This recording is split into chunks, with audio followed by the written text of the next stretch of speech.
So when I'm letting someone go, there's no good day. It's not like Wednesday is better than a Thursday is better than a Tuesday. And there's no good week. It's like before Christmas or after Christmas or before, there's just nothing. It sucks. I tend to look at only one of two reasons to replace someone. Either A, they're no longer a cultural fit, and it's usually because they're routinely breaking the core values. Or B, for what we're paying for the role that they're in, they're just not getting the results that we need to make an ROI worthwhile. So it's one of those two reasons. When I have the conversation with someone to let them go, it's really being very empathetic that they're somebody's son or someone's daughter or somebody's mom or somebody's dad, somebody's brother or sister.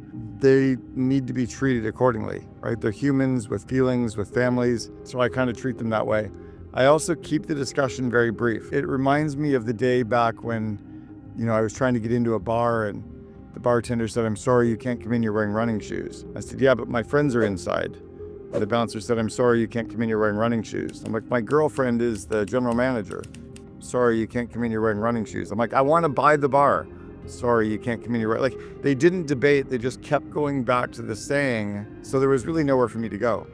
So when I'm letting someone go, I have a very similar discussion. "Hey, so-and-so, I'm really sorry to have this discussion. I'm sorry it's not working out anymore. We're letting you go and today will be your final day. And it's because it's no longer a core values fit, or it's because we're just not getting the results that we need.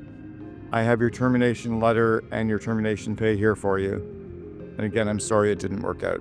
That's literally the script, as close to verbatim as possible. And when they start to ask questions, I just go back and revert to it. "I'm sorry you're wearing running shoes, you can't come in." So I just say, "I'm sorry it's not working out, it's just not a core values fit anymore. But I'll try harder. I'm sorry it's not working out, it's just not a core values fit anymore." Usually at the second or third time that they do it, they get it, and you're doing it in a clean way with the letter. You're not getting into a debate or a discussion around it.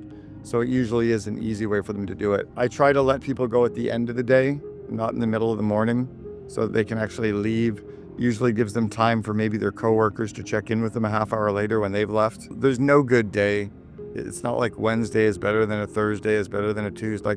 And there's no good week. It's like before Christmas or after Christmas or before, there's just nothing. It sucks. It's hard, but it's a skill and it's a muscle that you'll develop as a leader.